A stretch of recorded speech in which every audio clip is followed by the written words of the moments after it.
शुरू करते हैं संपादकीय डिक्टेंशन दैनिक जागरण 5 अक्टूबर की।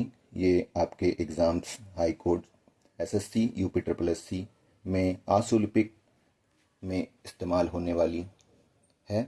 और आइए 3 के बाद शुरू करेंगे। 1 2 3 स्टार्ट। सुप्रीम कोर्ट ने तिरुपति मंदिर के लड्डुओं में पशुओं की चर्बी युक्त घी का इस्तेमाल किए जाने के मामले में विशेष जांच दल का गठन करके आंध्र सरकार की ओर से की जाने वाली जांच को लेकर उठ रहे संदेह को खत्म करने का काम किया है। आशा की जानी चाहिए कि 5 सदस्यीय विशेष जांच दल इस मामले में दूध का दूध और पानी का पानी करने में सफल होगा। ऐसा होना भी चाहिए क्योंकि हिंदुओं की आस्था का प्रश्न है। तिरुपति मंदिर के प्रसाद को तैयार करने में अशुद्ध घी का इस्तेमाल किए जाने का आंध्र के मुख्यमंत्री का आरोप बहुत ही सनसनीखेज था।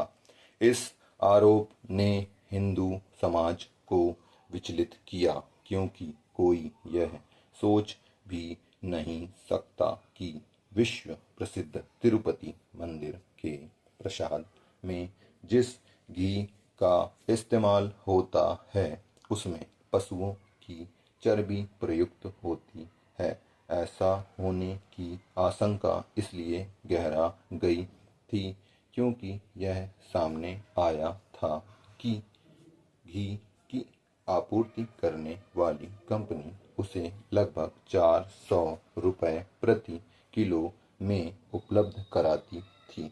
इतना सस्ता घी तो तभी मिल सकता है जब उसमें कोई मिलावट की जाए क्योंकि दूध की औसत कीमत 45 से 50 रुपये प्रति लीटर है और 1 किलो घी तैयार करने में 20 से 25 लीटर दूध चाहिए होता है।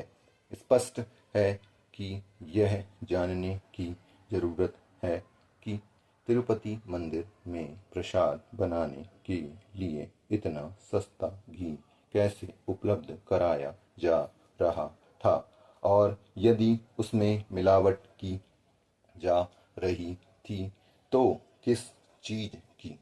यदि देश में कहीं पर भी 500-600 रुपये में 1 किलो घी उपलब्ध हो रहा है तो वह शुद्ध नहीं हो सकता। प्रश्न यह है कि इसकी जांच कौन करेगा कि विभिन्न कंपनियां 500-600 रुपये में घी कैसे उपलब्ध करा रही हैं। अपने देश में खाने पीने की वस्तुओं में मिलावट कोई नई बात नहीं है। खाने पीने की वस्तुओं में मिलावट रुके इसके लिए केंद्र और राज्य सरकारों को भी अपने स्तर पर कुछ करने की जरूरत है।